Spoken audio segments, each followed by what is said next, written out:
Welcome back to Jections. I, Jay, am your guest host for today, as Andrew is... I don't actually know where he is. I believe he said he was... he's at a wedding. He's at a wedding, that's right. He's at a wedding. Hopefully not his own, but in any instance. Welcome back, boys. Today we have Sterling joining us again. Thank you, Sterling. How have you been? I've been fantastic. A lot of Inter victories between the last time I was on and now. So, not too much to really complain about. And we got another big one today against Lazio. So things are going well. You leave the complaining to me, all right? Because we'll get there. Miko, Irfan, how you guys been? Some, trust me. Miko, Irfan, how you guys been? Yeah, thanks. I'm fine as usual. Inter winning, so not much to complain. Yeah, same here. All good. I mean, we the ball keeps rolling. The league is clearly being prioritized, which we'll get into. So no complaints from me. Good win today. See, that sounds like an innocuous statement, but I know it's designed to trigger me when you say the league is being prioritized. So we'll eventually get there, but let's start with the Lazio victory. That was fairly straightforward, wasn't it? How did you guys feel about that? Let's start with Sterling. Yeah, so I thought this was a very mature performance. That's pretty much the best way that I can put it. Obviously the first 30 minutes or so looked really poor from an Inter perspective. I don't know, maybe we had a little bit of a negative mentality against this team. They seem to be kind of one of our bogey teams. I know obviously they have the past with Inzaghi being their manager prior to coming to Inter, but for the first 30 minutes, we really were pressed back, a bit like the Sociedad game. We just kind of sat on our own box and just kind of waited them out. The only real dangerous move that came in the first 30 minutes was really a piece of individual brilliance from Thuram, which, we know he can always bring. He's always capable of doing something like that. But really, we didn't connect at all. We weren't really able to move our lineup very high. We kind of just, we had no connection in the attacking third whatsoever. However, one thing I'll say about this Inter team is that we kind of have the feeling of being inevitable now. That's, I think, what you get from teams that are really true contenders for a Scudetto. We can sit deep and we can look like we're under the cosh for, 10, 15, 30 minutes today. But you just know that at some point we're going to get our chance. And obviously, eventually that chance did come and it fell to the right person in Lautaro. And he took it. Now I think he was close to not taking it, but at the end of the day he did take it, and that's really all that matters. But that's what I'll say about this Inter team is that right now we just kind of have that feeling of no matter how we're playing, we know that we're going to get a chance, and if we get a chance, we can certainly hurt you. Yeah, I really like that description of we have that sense of inevitability. Irfan, your thoughts? Yeah, I think Sterling summed it up pretty well. I thought we started off not that great. I'm starting to realize now when I think as fans and especially us who watch pretty consistently, I think we can start to see when this team comes out a little nervous. I wouldn't say scared, but definitely nervous. Like when they're giving the opposing team a little too much credit, or they're giving them a little bit more deference than we should. And so I feel like they came out that way against Lazio today, and it's very similar to the way we pretty much consistently play against Juventus. And so I think that had me pretty nervous in the beginning of the match. But then, to be perfectly honest, I feel like Lautaro kind of saved a lot of stress on us because, it was a very clearly errant back pass. Good on him to be alert and pressing like he always does, and he made the interception and then dribbled around and scored. So good on him to do that. But before that, we didn't look, in my opinion, that great. I think the way Sterling said it, it's a mature performance. I agree there. I think it was a very mature, kind of calm performance. But I didn't see the same confidence that we go into usually in these matches. That I didn't see that today against Lazio that we usually have against other teams. I think it is one of those teams that for some reason we always come out a little cagey. We give them way too much respect, especially like the reality on the ground. Like this isn't the Lazio that is really competing for a top 4 spot. I mean, they're not that great. They're in the Champions League. They played midweek just like us. And given the result in the midweek for us, we should have come into this week really fired up and ready to go and, maybe get a statement kind of win. I think it was a comprehensive win, but I wouldn't say this was a statement win. In a way, does the result from earlier in the week, does that put more pressure on the team, in a way when they're coming out? Because it's like, hey, we know that we didn't get the result against Sociedad, and we basically rested players so that we would be ready for this game. Now we have to win, right? Yeah. Do you guys feel like maybe that kind of plays into it a little bit? I think so. I think it could have. Miko, what do you think? Yeah, maybe. I don't know.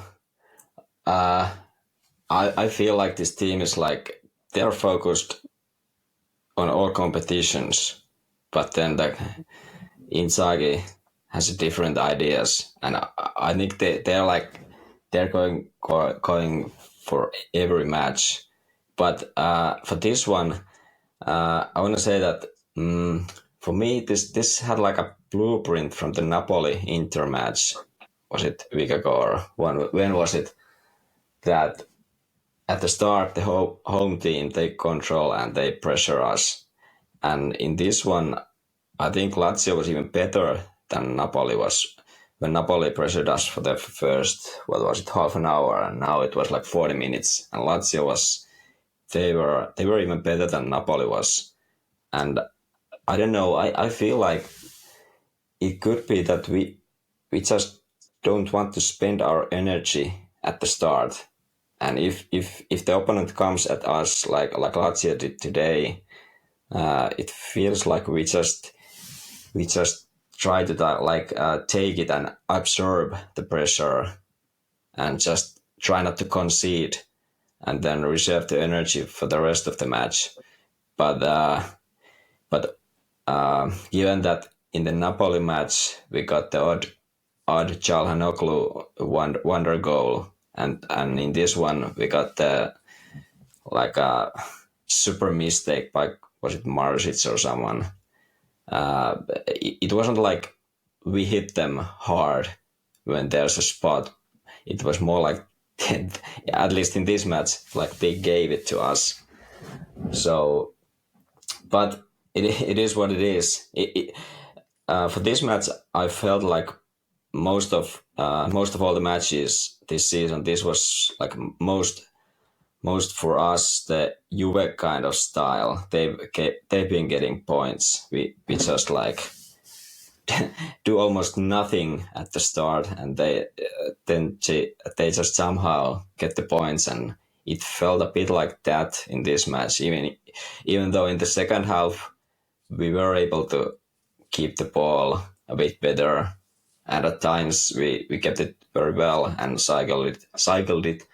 But even then, the Thuram goal was, I don't know. I think it was a bit out of the blue as well.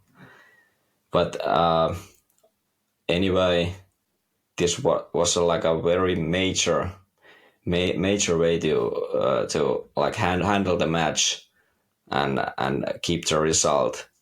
When we had the 0-1 situation, then we had the second goal, and then Lazio was still maybe a bit dangerous, but they didn't manage to like get the ball to the box to any kind of dangerous areas. At least I don't remember. How about you, Jay? Yeah, I agree that I feel like the match didn't really ever eclipse like a 6 or 7 out of 10 in intensity or in energy for both sides. Like it just felt like quite a dull affair for both teams. Lazio were very toothless, as you guys mentioned. This is not the same Lazio from last season where they were runners up, or even previous seasons. This is the Lazio that's in 11th place, I believe. They've scored, after today, they've now scored 16 goals in 17 league games, so they can't score, man. They've lost Milinkovic-Savic, Immobile looks like he's completely finished. And I don't know why Luis Alberto was on the bench today, but Kamada has not been particularly impressive since he joined.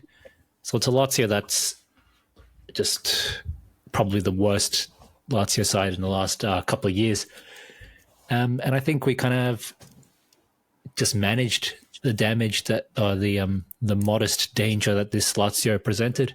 We didn't need to defend particularly hard. It wasn't like last-ditch desperate defending. It was fairly well contained. And then we didn't perhaps need to force too many opportunities because two came up. Obviously, the counter with Thuram, and after Thuram, Mkhitaryan had a good chance as well, almost identical to Thuram's. And then the first goal from the back pass from Maricic, like as Mika mentioned, they're both kind of against the run of play, but maybe we didn't need to. Maybe we didn't need to score when the play was going our way, or force the play to go our way and then gradually build and then score because of these opportunities being presented to us against the run of play, if you know what I mean.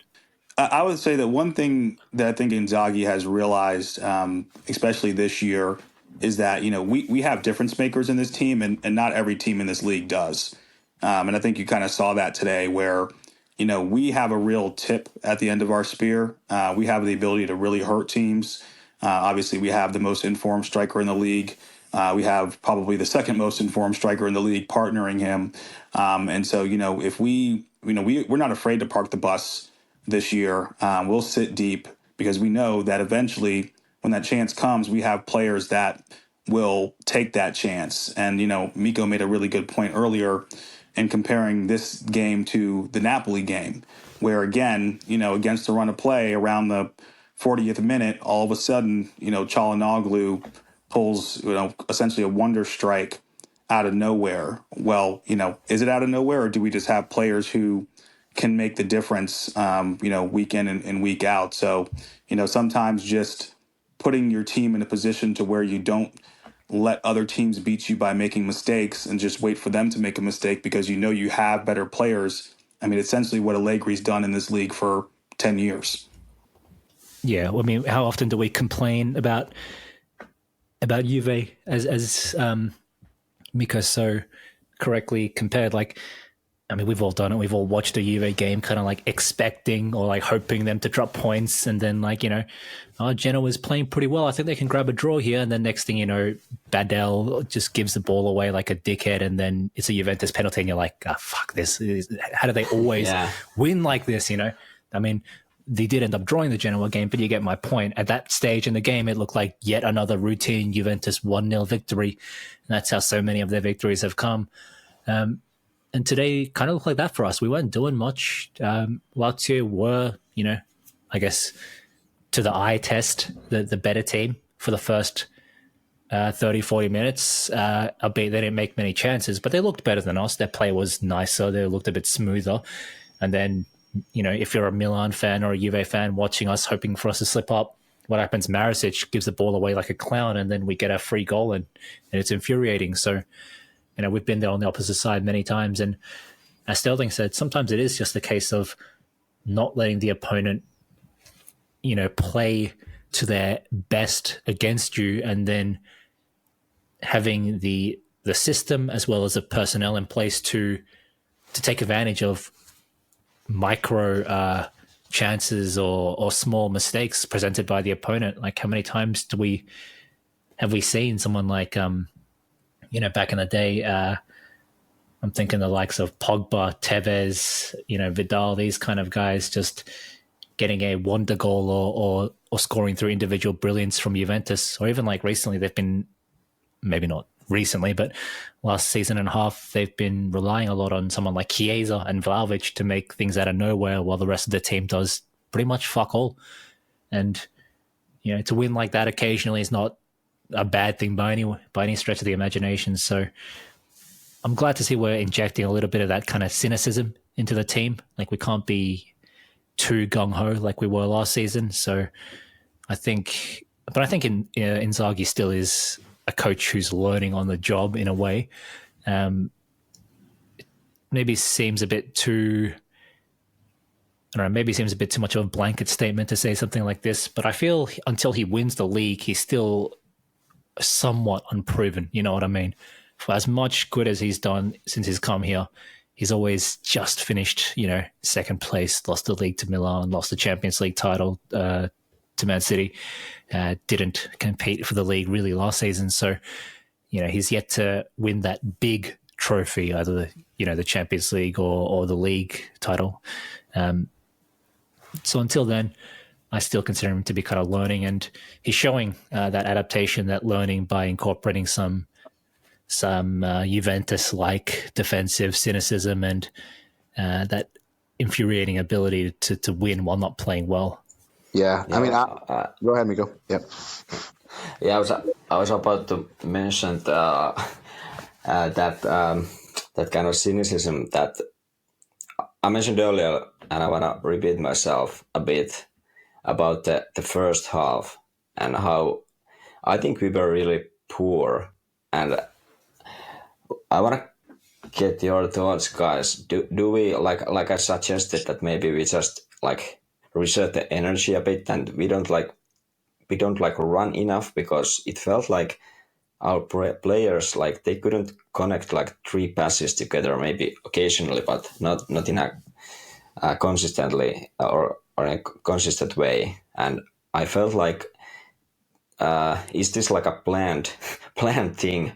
Because it looked pretty weird that they just didn't run at all, and there were nowhere to pass the ball, and then the defenders then had to shoot the ball to Lazio's half, and there was no one getting it, and it felt that, okay, what is this thing? But did you guys get that feeling, or how do you see it? It sounded like you didn't consider that too big of an issue, but yeah, I think the thing that concerned me was maybe there's something to that. I do think that Inzaghi views each match as a bunch of different kind of matches. So I think I don't know if it's so rigid that it's a 30-minute period or a first half versus second half.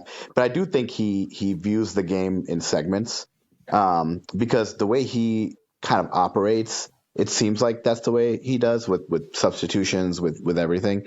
But I think one thing that is clear with him is that he is pretty risk averse, right? I think he's pretty cautious, and I think that's not necessarily a bad thing. It's not an insult, because I think when it comes to the league, I think he's realized that it's actually important to be a little cautious. How many times do we keep making fun of the fact that he will literally sub out anyone who has a yellow card? You just know for a fact if someone gets a yellow card, he's going to sub them out. Well, I think he's kind of learned that message that, he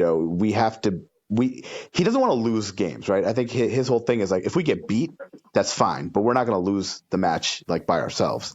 And I think that's his kind of philosophy. And so it wouldn't surprise me if he does go into the match with this idea of okay, we're away from home. Lazio is a decent team. They have trouble scoring. So let's not in the first, 30, 40 minutes, give them any chance to, get us on the counter or give them an advantage, or let's not lose our shape in the first 30, 40 minutes, because this is a team that struggles to score. So I wouldn't be surprised if there's some element of strategy to that. The thing I think that concerns me, I'm extremely impressed by the way we defend as a team. I think our team defense, and it's not just an individual player, it's a combination of the players, the tactics, just everything. It's really impressive the way we defend. I mean, I think we're defensive juggernauts, let alone, let's ignore the João Mario hat trick for a second. But I think that otherwise we're a really good team defense. But what concerns me is I don't think any of us can make the argument that if Thuram and Lautaro weren't starting today and starting together today, that we would have won this match. I think we would have ended up drawing. And that's what concerns me. You talk about the tip of the spear. So let's talk about just the tip for a second. And I think ultimately, without Lautaro and Thuram, we're in a whole world of trouble with this team. I mean, the other attackers they're so deficient in the way Inzaghi plays that it really concerns me whenever those two are not on the pitch together. Basically, it can't even be like one and then Sanchez or one and then Arnautovic. Like, it really has to be both of them. Otherwise, it just doesn't seem like we do well at all. Maybe I'm overreacting to the midweek match, but that's just the way it seems. And yet, if you were to grade all 6 Champions League group stage games, in order from hardest to easiest, you'd probably have Sociedad away and Sociedad home as your hardest and second hardest, and then your third most difficult game would probably be Benfica away. And yet, in those 3 most difficult games, we did not start Lautaro and Thuram together in any of those 3 games, which was kind of puzzling. I think we only started them together at home against Benfica, if I'm not mistaken, right? Yeah, something like that. I think we really played only a lot of Sanchez. I think we really only played our starters at home against Benfica. But really quickly, just to go back to what Irfan was saying, first thing I want to talk about the defense. 7 goals allowed in 16 games is an insane stat. I just want to make sure that, we touch on that, because that's 0.4 goals a game that we're giving up. And if you are that stout defensively, you're going to win a lot of games across, a season, right? So, obviously I don't know if we're going to be able to extrapolate that out across 38 games, but, we're almost halfway, and, to only give up 7 goals, if we can keep up, even a slightly close defensive record to that, we have a really good chance at a Scudetto. But yeah, to move on to what Irfan was saying about the backup strikers, I mean, that is the terrifying part of this team, right? I think that we have legitimate cover in just about every position, with the exception of the 2 strikers. If something were to happen to, Lautaro or Thuram, really, for an extended period of time, and we had to go a month or 2 with just playing, Sanchez or Arnautovic as a support striker, I would really be worried about what it would do to the Serie title race. And also, if we were to get, we're going to get a tough team in Europe, no matter what, basically now for the round of 16. I'm sure we'll touch on that later. But, we really need to have both of them fit and available for the remainder of the season, unless we're able to do something in January, because the drop off between them and the next guys is just way too large right now. And to be honest with you, I don't know. I think that there may be some hope for Arnautovic. I do try and keep in mind that both of these guys have had injuries. Both of them did not have a preseason as well. That makes a big difference, especially when you're talking about guys who are well into their 30s. They take time to get up to speed. I do think Arnautovic could potentially be useful down the stretch if he can stay fit and get into a run of games under his belt. However, I think Sanchez is just washed at this point. I don't really see much redeeming quality there. It's to the point where, honestly, if we're going to need to play somebody there long term, I would almost prefer Mkhitaryan to be the support striker and just to play Fratesi. And just, we can go even more defensively stout, because I really don't think that we have much there from Sanchez or Arnautovic. Not sure if you guys feel otherwise. Sanchez was conveniently absent for today due to fatigue. And obviously the first question is fatigue from what exactly? Like, he's barely played and yet he's fatigued. That's a terrible sign. I had this thought midweek about Sanchez. I don't know where it came from, but I had this trope in my mind of like this kind of washed up rock star. You're thinking like the kind of Axl Rose or John Bon Jovi style, but worse, like a B grade Axl Rose. Maybe had a few hits in the 90s, and sold out stadiums. But now no one gives a fuck. No one really wants to hear him sing or perform, and he can't perform anyway. His voice is washed from decades of that sex, drugs, and rock and roll lifestyle. And nowadays, at the nursing home or at Christmas dinner, he no one asks him to, but he takes out his guitar and kind of starts doing a terrible rendition of his old hits, and his grandchildren are like, yeah, gee, thanks, granddad, who asked you, kind of thing. That's Sanchez. That's Sanchez, and we're the fucking grandchildren, and we have to like endure this horrendous performance, just this sad performance of what he once used to be.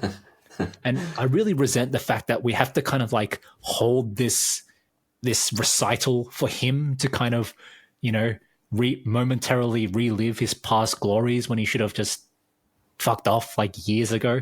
I really kind of resent that, because at the end of the day, the ones who suffer are us. And as Sterling just so accurately mentioned, our Scudetto chances, if Lautaro or if Thuram is injured for like, a month or more, we're pretty much fucked. Like, we can't risk either of them being out of the team. And we see what happens when either one of them is not starting. We just lose so much speed, so much mobility up front. Arnautovic is kind of okay at playing hold up, and Sanchez does offer some degree of like movement and a little bit of technique and stuff up front. But I think these two are very rare kind of redeeming factors amid what is, at a big picture level, two just really, really unreliable, unproductive backup forwards. You need to be able to win games with your backup forwards, and I don't trust these guys to score goals, let alone win games. Probably a good time to touch briefly upon the midweek game. I know a lot's been said about this game already, but let's get some final thoughts. Miko, how did you feel about the draw to Sociedad? Yeah, I remember that I predicted like a 3-1 or something, and couldn't be further from the reality. Yeah, it was a bit disappointing, but on the other hand, maybe the expectations were a bit different than what it should have been, because it was quite close the same as in the away match, in a sense that Sociedad ran the match, at least ball possession wise, at the start. Okay, the difference was that we defended much better, and then in the first half, we actually got the best chances, I think. We didn't create like much, but we got some good counters. As for the starting lineup, I think we all expected the full first team, and that wasn't the case. We missed like Barella and Lautaro, and Bastoni wasn't starting, but I guess that's understandable.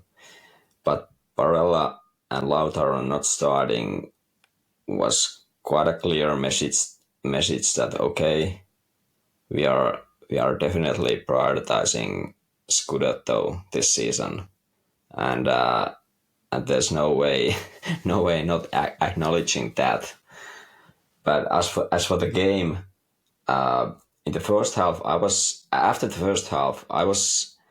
like mildly okay with that, because we looked pretty good defensively, and we got the counters. But in the second half, that wasn't like I don't know, that was a bit of a letdown, because we didn't manage to like create, I don't know, did we create like any chances in the second half, even after Barella and Lautaro came in? It felt like we just couldn't break their defense, and I have to say that we need to give credit to Sociedad as well. We just can't say that okay, it was our home match, and of course we should win. Okay, yeah, we should win our home matches. There's no denying that, but we need to give credit to the opponent if they are playing really well, and they were playing really well.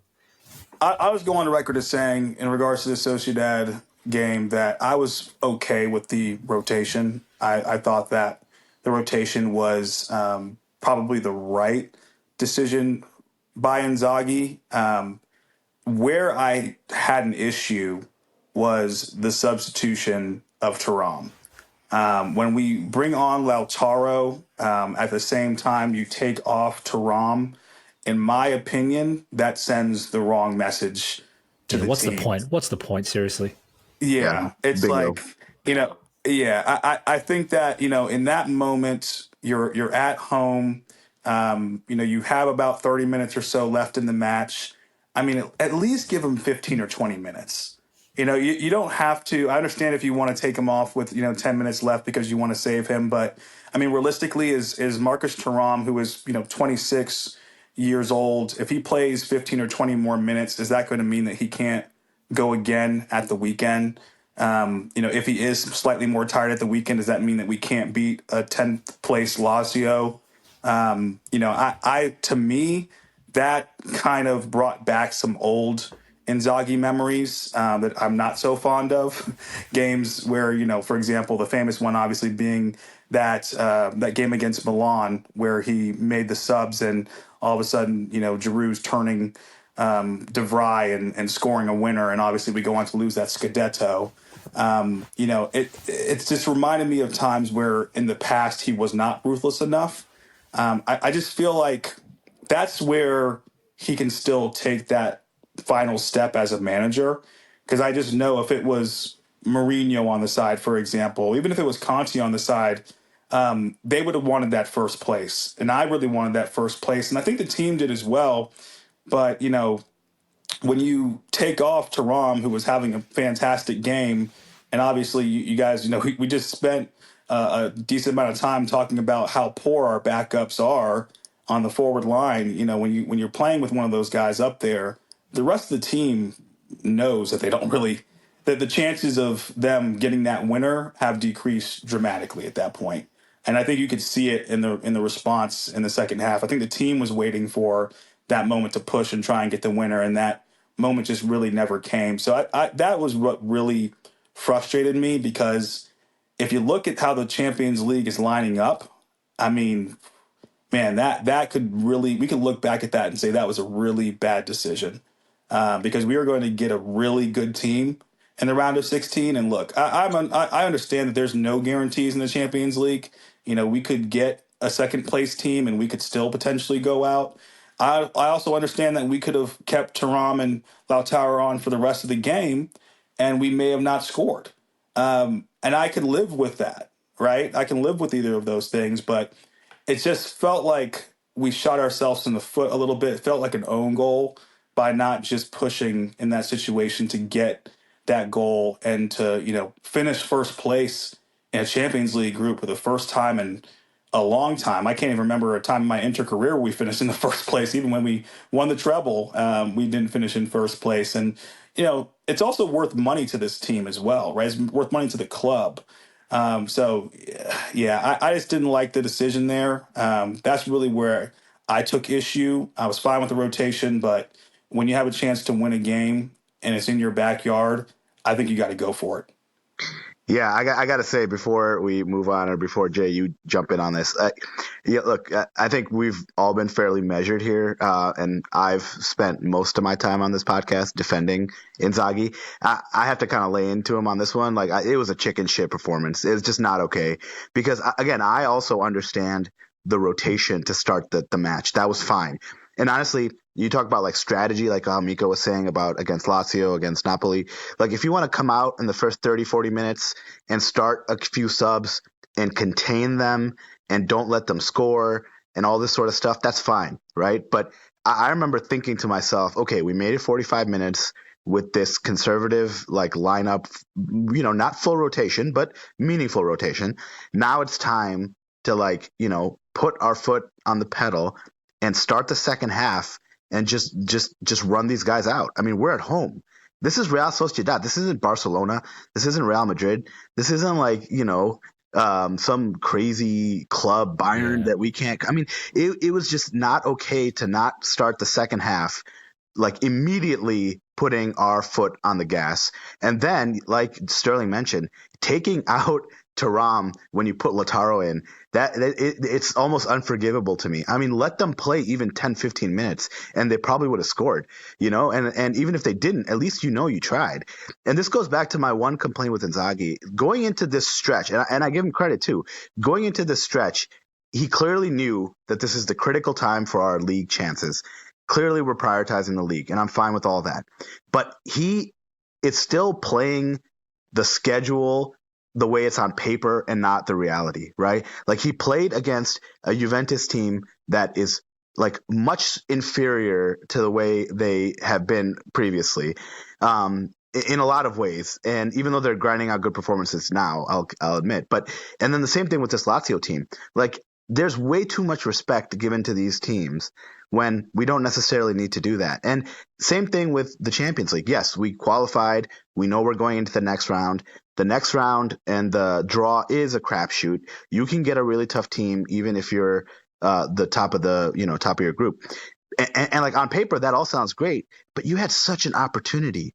You had an opportunity where you saw all of these teams that are clearly the best teams were all topping their group. Okay. It's not like other years where it's honestly like a mix, right? Here, like you could see this year, all the top teams seem to be getting the top spot. You're at home against Real Sociedad, which is not that great of a team. And you're 45 minutes in, it's 0-0. You need one goal. And you're not going to try to go all out to get that goal. I don't understand that mentality, especially with the way we defend and how well we've played all year. It is a massive missed opportunity, in my opinion. And even if we had lost, it wouldn't have mattered anyway because we had secured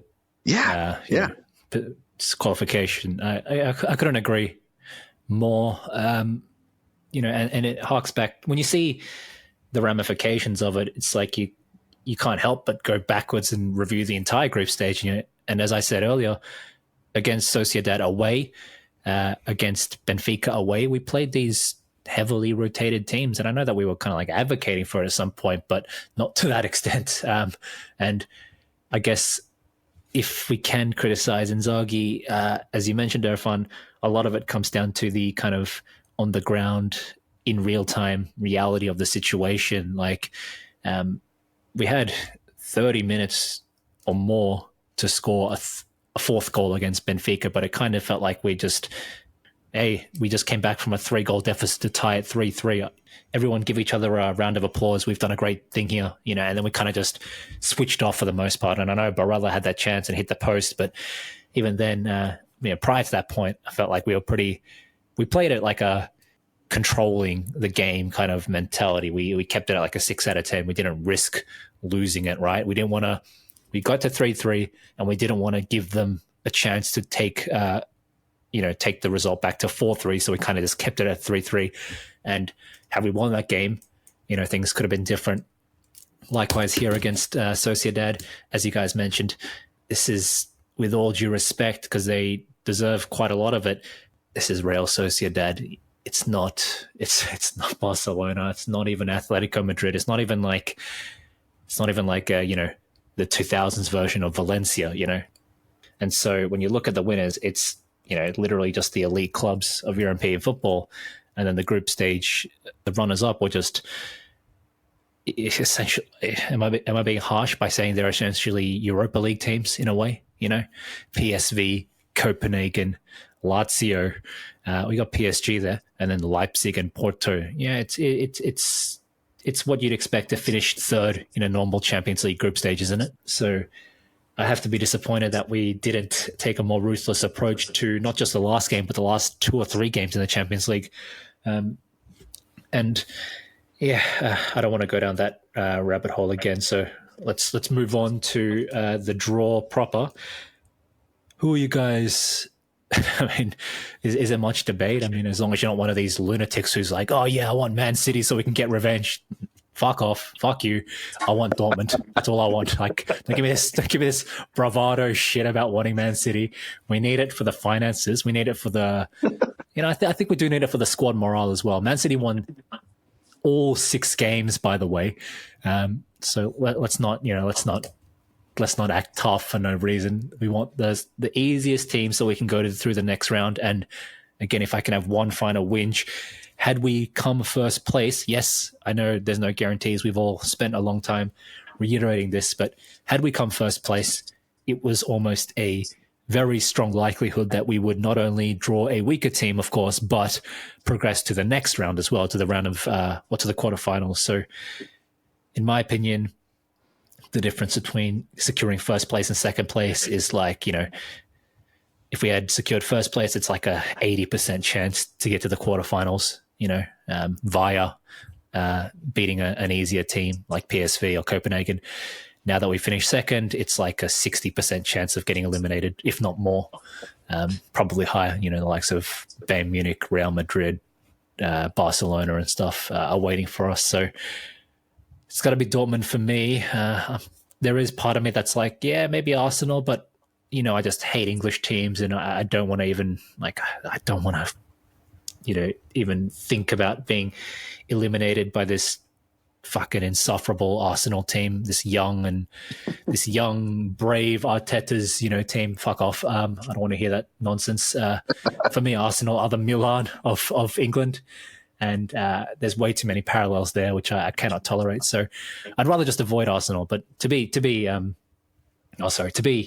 bit more rational about it, Arsenal have these, fast and skillful wingers, and I think that's exactly the kind of lineup that we struggle against. So, I mean, if you put it that way, the only teams that I want to draw are Dortmund, maybe Atletico. I'll give it Dortmund and then Atletico, and then after that, it's pretty much same. To be honest, how about you, Miko? As for Atletico, I feel like Arsenal would be probably better for us than Atletico, because we know Simeone, and we know that we might actually play better against teams like Arsenal compared to teams like Atletico. But yeah, you have a point. You have a point about the fast wingers, but I would say that we wouldn't be giving them much space in that matchup. It would be funny to see how we play against them. Aren't they like a top of the table at the EPL at the moment or something? Correct. They are top of the table after Liverpool drew against Manchester United. Yeah. So it would be like interesting to see. But of course, I want also Dortmund. I don't think they are like particularly good. They won their group, but it was like quite a mess, the whole group. It was so-called group of death, but I don't know. None of the teams were actually playing too well in that group, I think. Just to give a quick shout out to Andrew, who made a point that the last match day in that group couldn't have gone any better. Dortmund came first, which gives us a chance of drawing them. PSG made it through at the expense of Milan, and Milan simultaneously made it through to the Europa League, which is good for us because it will distract them, but also gave us some coefficient points as well for the UEFA ranking. So that's it just ticked all the boxes. It was a brilliant final day to Group F. Let's hear it, Sterling. Who do you want other than why do you want Dortmund? Yeah, it's funny. I actually don't want Dortmund. I actually want Arsenal. I feel like we probably match up better against Arsenal personally.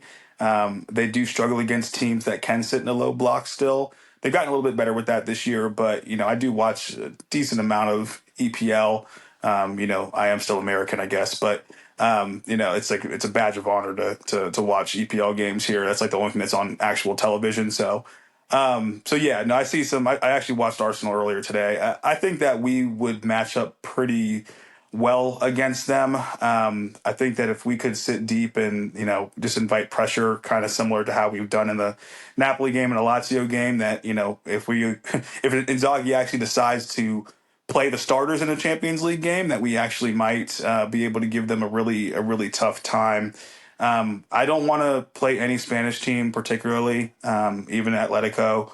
They're not what they were probably a couple of years ago, but Spanish teams always scare me in Champions League. Obviously, we just had a really tough time with Sociedad.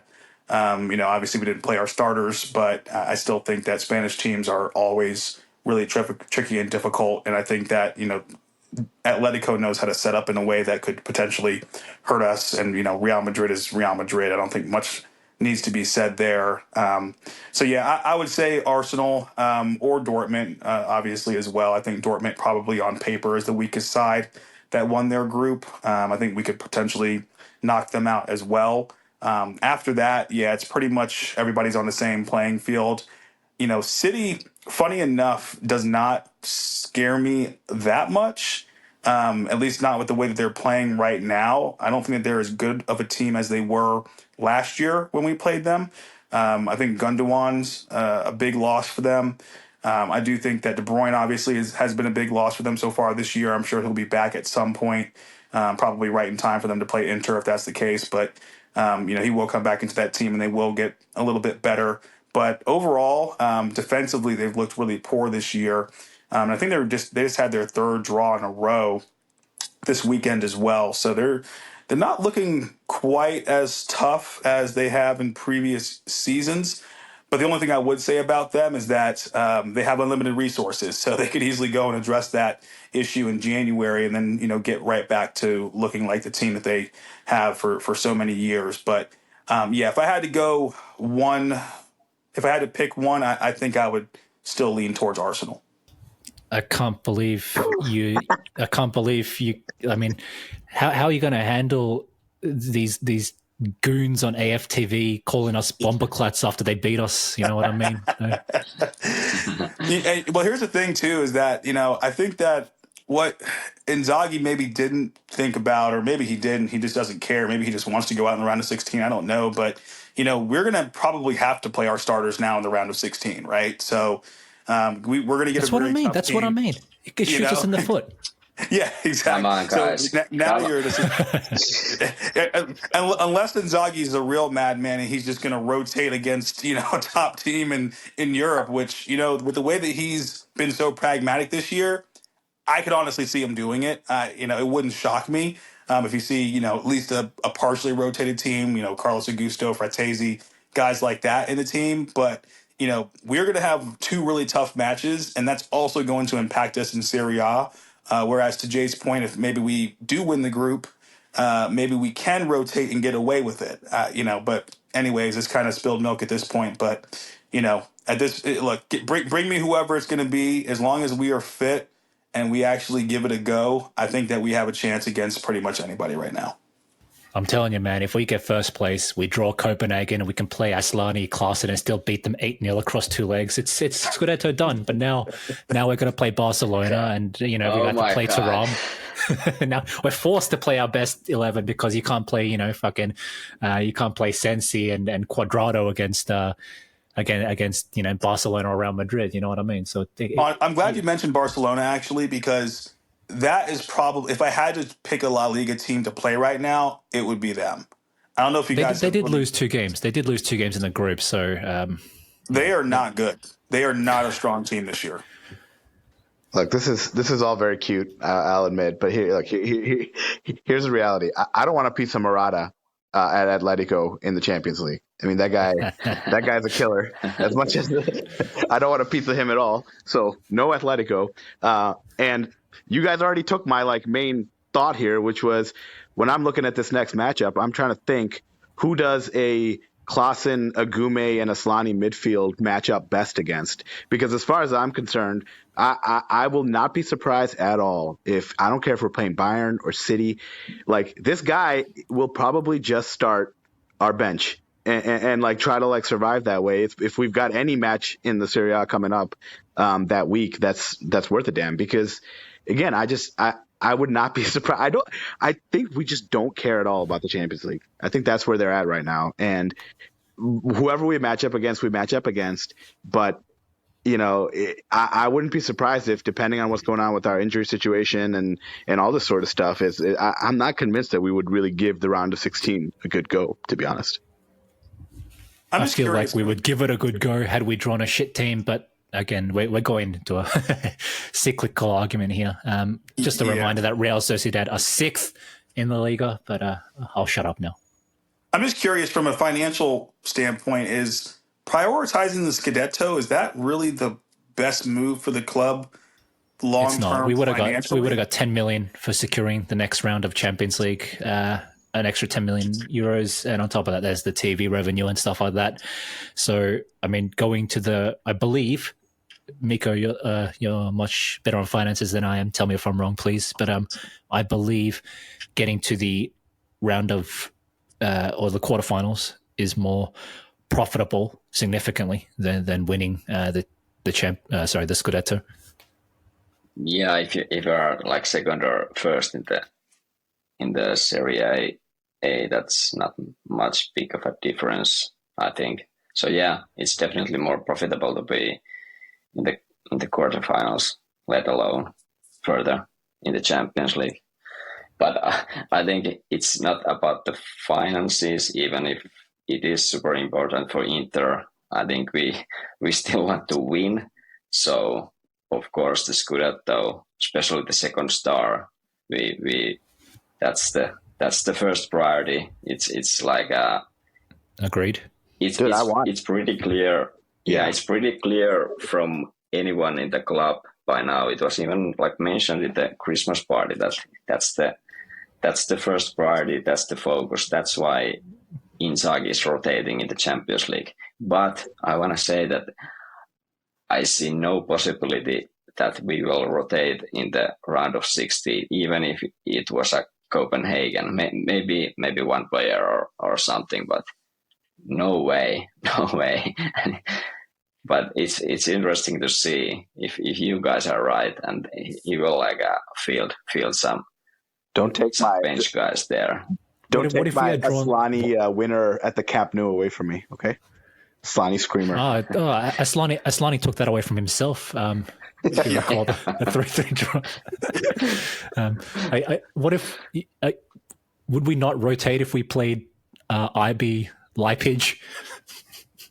I don't think so. We would have rotated in that case either. Sorry, Andrew. I was just gonna say, you're trying to do a good Andrew impression.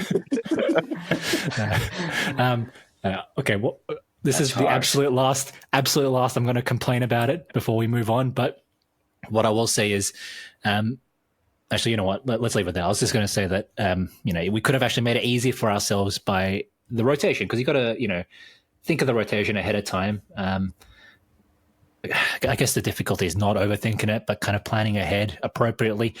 And had we drawn a weaker team, we could have kind of projected to balance more rotation across the that knockout game and the surrounding games. But now it's kind of like we're forced to play a stronger, on aggregate kind of team across the series of games, and maybe even if we are prioritizing the Scudetto so much, that means maybe forcing players who could do with the rest. But all right, let's move on to. Can I just say one more thing on that real quick? Yeah, please. Yeah. So the one thing I would say is that obviously I trust Morata, a lot when it comes to running this club, especially from a financial perspective. I don't think that you can say too much about Ausilio and Morata and what they've done here. They really kind of guided us out of the banter era. But if a second star, but going out in the round of 16 still means that we have to sell a top player, I just question if that's the right way to go about it. I think that's going to happen. Why not? Yeah, but why not? Why not? What's the logic?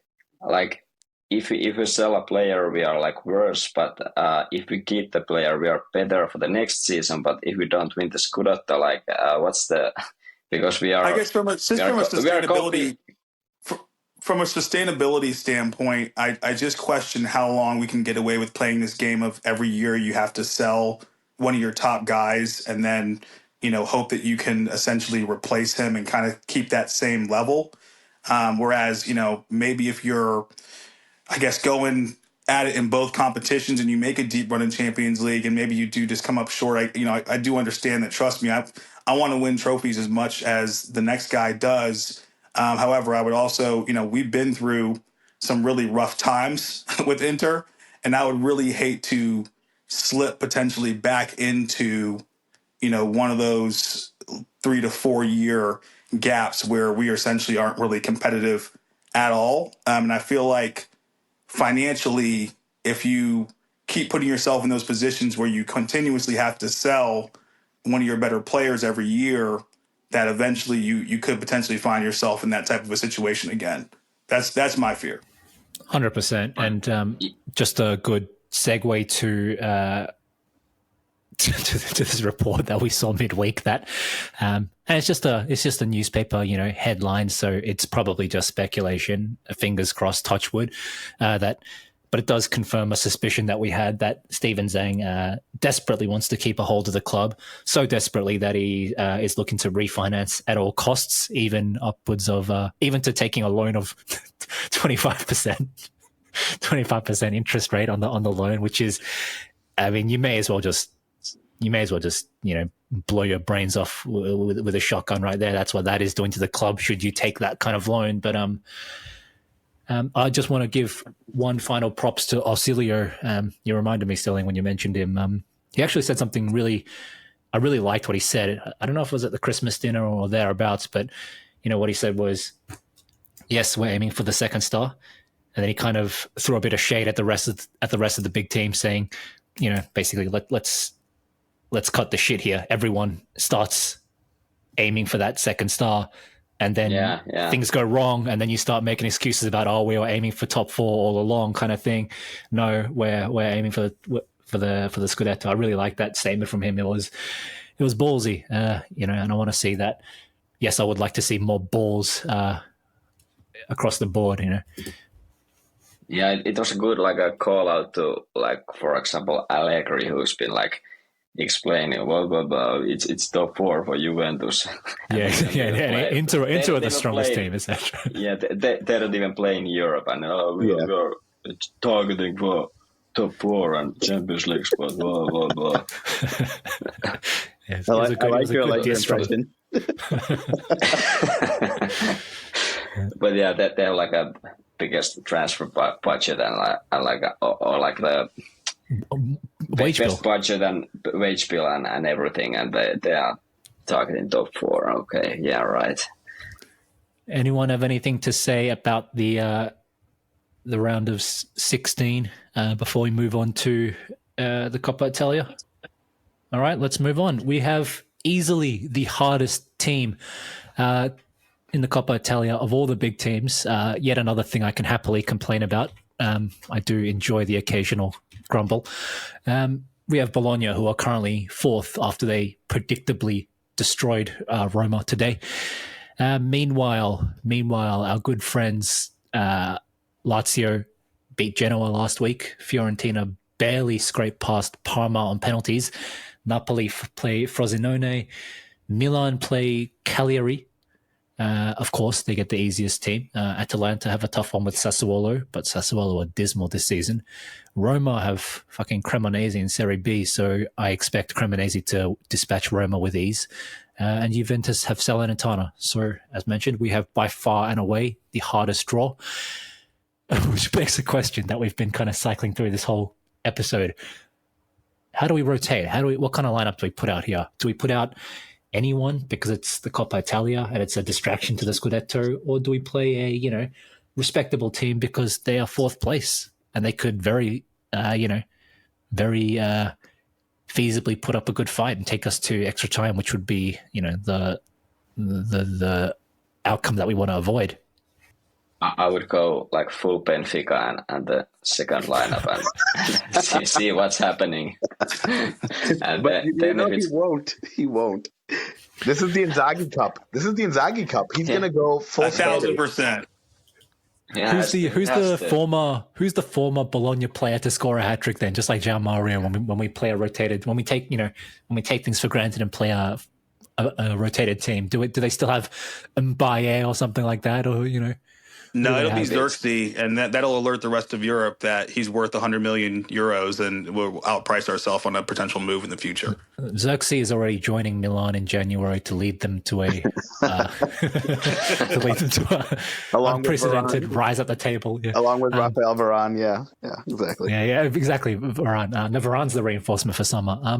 I'm thinking Salamakers is a good shout for the person to plunge the sword into us on Thursday. But honestly, it's a tough question. I think I'm tempted to just decide with Mika here and just play some absolute shitter lineup. This is a chance for me to harp on some, I realize I like discovering hills and then dying upon them. So this is a good chance for me to die upon a couple of hills. So I'm going to say start Agume. Thoughts? Not that far. Not that high a hill. Maybe Benfica away match, that kind of lineup, not Agume. Okay, so is there anyone that's too much? I already know that Irfan is just raging hard at the idea of seeing Asllani start here, but Absolutely. Is there anyone else that anyone wants, is there anyone that anyone particularly wants to see? I mean, like Sterling, are you hankering for some Aldero or something? Cuadrado, maybe? Oh God, I get it. I'm the Cuadrado guy, probably. I'm probably the only person who was a fan of that signing, but no, I actually don't think that we're going to rotate that much. Funny enough, I think that we'll do kind of like a half lineup, like we've done in some of the Champions League games. I don't think you'll see as much as the Benfica away game. I think that for Inzaghi, as Irfan mentioned, this is his competition. I mean, he almost wins it every single year, so I don't see him taking Bologna lightly. I think I'll be more interested to see what Thiago Motta does. Does he, go all out against Inter and try and knock us out of the cup, take another big scalp, and potentially keep this competition going for his team, or does he say, hey, we have a good thing going in the league right now, maybe we just everyone gets a free hit against Inter, right? If there's no shame for Bologna going out against an Inzaghi team in the Coppa Italia, it happens to everybody, right? So maybe he just says, hey, I'll just go ahead and take this easy loss here and move on to really competing for the top four in Serie A, which would be unprecedented for Bologna. So I'm interested to see what he does, but I think from our standpoint, you'll definitely see some rotation. I wouldn't be surprised if neither Lautaro or Thuram start the match, and I would actually probably be in support of that. But I do think that you'll see some starters, certainly in the defense. I don't think that Iturbi is going to play for sure. Darmian will probably play somewhere in the lineup as well. And hopefully I'll get a Guillaume sighting at some point, but I'm certainly not going to hold my breath against that. And even if he does play, he'll play, in my opinion, the wrong position. So it kind of is what it is. Can I just say one thing really quick? I do think, we talked a lot about rotation, and I think rightfully so. But, to his credit, he's been okay rotating, even if it's been like kind of forced at times. He's been okay rotating the wing backs and the center backs because of injury, because of other reasons. I think we haven't really skipped a beat there. And I think the issue is that we actually have decent backups at those positions. We're a pretty deep team. The problem really with rotation, when we say rotation, is that we can't win without Thuram and Lautaro, basically. And the fall, the drop in quality from those two makes it almost impossible to actually rotate. And the other guy I think that really does need to be rotated a little bit is Mkhitaryan. I mean, he's got to stop playing him 90 minutes a match consistently. Like, there's got to be somebody else that can kind of serve that role in a rotation element. But other than those three players, I feel like he does fine rotating, and I think we have a decent squad for rotating. So it's not rotation itself that's the problem. It's the fact that we can't. The backup forwards are just miserable. That's the problem. I just want to see a Klaassen goal. Is that too much to ask? I mean, for some reason, I'm really rooting for this guy. He's just such an underdog story. It's like the classic American football movie, Rudy. He's just such a nerd. He's got some terrible looking hair transplant and he's kind of red in the face and looks really unathletic. So it's just like this, it's just this real underdog story for me. I just really want to see Klaassen score a goal for some reason. But yeah, I agree entirely. I guess closer to the January Mercato, we'll have some proper talk about it. But I don't see how you can go into the second half of the season and not reinforce the front line, even if it's Caicedo because a Caicedo reinforcement is barely a reinforcement, but you know what I'm saying. It's like a 1% reinforcement. I don't see how you can go into the second half of the season without even bringing in like a Caicedo level, just like a body percent replace. Exactly. Yeah, just a body. Yeah. You can't even rely on Arnautovic and Sanchez to be available, really, let alone effective. Exactly. So you need something. Exactly. But you know who should definitely start against Bologna is Sensi. He should 100% start.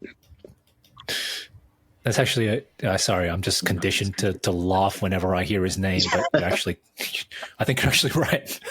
I think you're actually right. That would be good. I want to see Fratesi obviously play a full 90. I mean, who else do we even have in this team? Pavard made the bench today, I think. So, could we see Pavard get some time here? I mean, surely he's got to play here so that we can start to ease him back into fitness, Yeah, I think he's ready to play. Yeah. Give him 20 minutes maybe. I would hate to start him against Bologna in the Coppa Italia and, him re-aggravate something. That would really be unfortunate. But, at some point you need to start working him back in so we can get up to fitness again because, we're certainly going to need him. That whole right wing back, right center back situation has been really stretched with both Pavard and Dumfries and Cuadrado being out at the same time.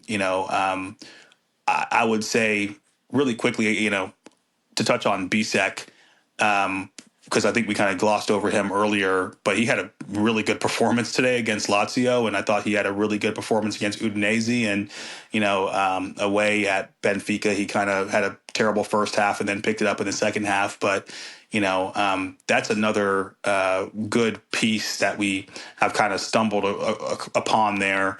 Because I know I was going to ask, you guys the question when the podcast started is who would you rather, or what would you rather purchase if you had to choose between a right wing back and a striker? However, I think with the performance of Bisek all of a sudden, and the lack of performance from our striker, I think it probably become more and more clear that the striker would probably be what most of us would spend our money on. But just wanted to give a quick shout out to Bisek because I think that he's actually been tremendously strong since stepping in here. So that would actually be a player I'd like to see continue to get minutes, and maybe Bologna would be another good chance for him to continue to kind of spread his wings a little bit. Yeah, agreed. I mean, I don't see there's any point in playing Darmian at right centre back right now. Considering the slight emergency at right wing back, where Darmian is our only fit right wing back. We have to kind of save him for that position, even though I much prefer Darmian as a right centre back. Bisek is not a liability at the moment, so keep Bisek there until Pavard is ready to take the spot. Keep Darmian at right wing back until, and I guess rotating with Carlos Augusto, even Fratesi, whatever, until we get Dumfries back. And then, I just don't want to see Bisek's, what little chances he gets kind of derailed by this needless over rotation of Inzaghi not wanting to play certain players in consecutive games. Like Bisek should have started against Sociedad as far as I'm concerned, but Yeah, Darmian. I do understand him not doing that. Yeah, Darmian looked a bit off. Yeah, I think he's probably he's showing some wear now because he's basically 34. He's 34. 34. And the poor guy's been platooning in every position possible of need. He's been a first team player for the better part of a year now since Skriniar fucked off. To Sterling's question, I agree. I don't even think it's close anymore. I think you have to get a forward. You have to get a forward in January, or you're doing kind of what we did 2 years ago, where you're tossing the Scudetto over because you're going to go out and get someone like Caicedo, who's a total joke. This team has a chance. Juventus is still only 4 points back, or whatever it is. Yeah, so this is the time to go out, get a forward. You don't have to splash money. Get someone on loan, someone who's decent, and then just lock it up. So more importantly, Milan is only 9 points back. But didn't you heard what Marotta said? Marotta said that there's not going to be a forward signing because we have Mkhitaryan. Correct. Well, that's the thing, and so that's what that's where I kind of want to get you guys' opinion on is that obviously we all feel like the forward is the obvious choice, but our management has come out now, I think on 2 different occasions, and basically said that we're not signing a striker, so get over it. And and I think Ausilio even said that they're going to sign a Cuadrado replacement. So I guess the management, and who am I at this point not to trust them, right? Because they kind of led us out of the dark ages, as I mentioned before. They seem to more times than not get it right. But they feel like what this squad is lacking right now is another right wing back and not a striker. So I don't know. What are your thoughts on that, Jay? I'll take anything I can get. I mean, yeah, you're right. It doesn't seem like it's that binary a choice between striker. We have 5 million to spend. It has to be a striker or it has to be a right wing back. If they're just going to say, fuck you, we're not buying a striker, but we're getting a right wing back, then I guess we have to, I'm not going to say no, don't buy a right wing back. So 100% we should get whichever semi-retired 35-year-old that we can find in Serie. Candreva. We're willing to Candreva. And I was saying only Inter can replace a 35-year-old Cuadrado with a 36-year-old Candreva. Seriously, who hasn't played as a wing back in a long time. He's been playing striker. Exactly. He's basically like the Salernitana are dead last right now. He's basically like the Messi of Salerno, where he's just he's got a free roll. He just roams and and just he's like a playmaker and long distance shooter. It's like when you see Del Piero come to the A-League in Sydney FC in the A-League. He's like 38 years old, and severely over the hill, but still significantly outclasses anyone in Australia. So he does whatever the fuck he wants. That's kind of Candreva and Salernitana. He just does whatever he wants. Like I said, free roll, kind of roaming between the lines, and just has license to make plays and take pot shots from 40 meters and stuff. But that just let him have his fun. You know what I mean? Don't bring him back and have him just fruitlessly storm up and down the flank in some system wingback role. Let the guy have his fun. No. So bring him back. Let's bring him back to win the Scudetto. He deserves it. He does, but I feel like the Scudetto we won with Conte was partially his as well. So he's already won one. There you go. It sounds like we kind of have already picked out, or at least the management kind of has picked out who they want their right wing back purchase to be. It sounds like it's going to be Kejan Buchanan, who plays for Club Bruges currently in Belgium. I can't. I'm certainly not going to sit here and pretend like I watch any Club Bruges matches. Never seen one, to be honest with you. But I have seen him for Canada quite a few times. Obviously, being a CONCACAF fan that I am, supporting the United States, I've had to watch him tear our left side up a couple of different times for Canada. And he does look like an interesting player. From what I've seen, he does seem like he has a lot of pace. And if we do think about it to kind of put a brighter spin on things in terms of the long-term squad building that we would need to do for Inter here, I do think that Dumfries is probably going to be moving out this summer, if I had to guess. Sounds like they've been having some issues getting him to sign a new contract. He wants to be paid far beyond what the club feels that he's worth, and I, have to agree with him on that. I don't think that he's worth the 5 million net that he's requesting. So it does look like long term we're probably going to need a replacement for Dumfries there. And if we are really being honest, I think we've probably needed a Dumfries upgrade for quite some time. When it comes into those really, really big matches, the Juventus match, obviously this year comes to mind. Dumfries just doesn't really have the technical quality to impact those matches. I know I've heard Jay mention one time that famous switch from DeMarco to Dumfries in the Champions League final, where he has all the space in the world and he basically just turns around and passes it back to, a center back, right? So I think that there is probably some long-term squad growth that we could potentially get from signing a right wing back. And, maybe that's what Morata and Ausilio are thinking long term. Maybe they prefer to just try and pick up something like that now and then potentially save a big forward signing for the summer. That's the only thing I can really think of. More likely you just bring back someone from loan in the summer, like Esposito or somebody. I'm not sure they'll splash anything big unless they get rid of Toronto. Carboni. Yeah, good shout. I think Buchanan, I don't think he's too likely to come at this point. because it's pretty clear, at least in the media, that Zhang don't allow to spend anything or almost anything in this window. So it's gonna be like Candreva or Nahita Nandes or someone like that. Yeah, so it's not like us to go out and pick your poison. Yeah, it's not like us to go out and sign some young, unproven talent from some smaller league like the Eredivisie or Belgian league. That's a very football manager thing to do. Not that it's bad, but it's not like us. We definitely, as Miko said, we definitely prefer to go the tried and tested Serie A veteran kind of route. So yeah, actually, I think I would prefer Nandes to Candreva now that you mention it. Well, those 25% interest payments aren't going to pay themselves, so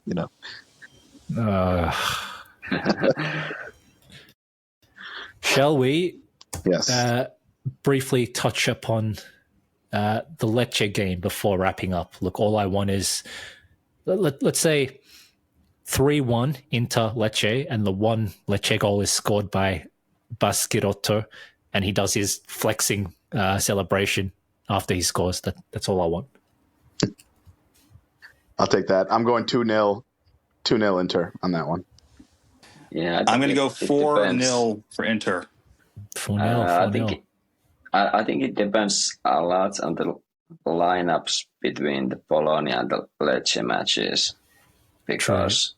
But if we are prioritizing the Scudetto, then you'd expect a stronger lineup against Lecce than Bologna. Yeah, that's my expectation. But if Inzaghi decides otherwise for some reason, then it might be like more rotation in the Lecce match because it's a home match. I could see it being a bit kind of like in the Udinese match. We had not too much troubles with them. We overran them in the first half. So I would expect maybe same kind of match against Lecce, but I have to say I haven't followed them, so I can't really say much about how they play. But they haven't been great this season. So they're five games undefeated right now. They won their most recent game, drew the 4 before then, and they had a strong start to the season before kind of plummeting for a little while. They're currently 12th. Yeah, they have actually 20 points. Well, that's not bad. Yeah, they've only lost 4 times, which is the same amount as Milan, less than Napoli, Fiorentina, Roma, Atalanta. But they've drawn 8 times, so yeah. Okay, so they are stronger than Udinese, definitely. Well, I guess it should be Udinese are 1-10-5, 10. Yeah. Yeah. Okay. Let's go with the first team then. And that one win from Udinese comes against Milan. Just a reminder. But yeah, what can I say? Let's just keep the end of the year nice and tidy. There's 3 games until the end of the season: the Bologna match, the Lecce match, and then a week after the Lecce match, we traveled to Genoa, who just took a point off Juve, of course. I just want 3 wins, 3 routine wins, no bullshit, no interbells, no whatever. Just 3 clean wins, and then I'll be a happy man come January 6th. Amen. All right. Let's wrap it up there. Everyone, thanks for listening. As always, appreciate your time helping us out, Sterling. And I guess we'll catch you next time. All right. Thanks, everyone. Goodbye. All right. Take it easy. See y'all. Yeah. Have a good one, guys. Thank you. Bye.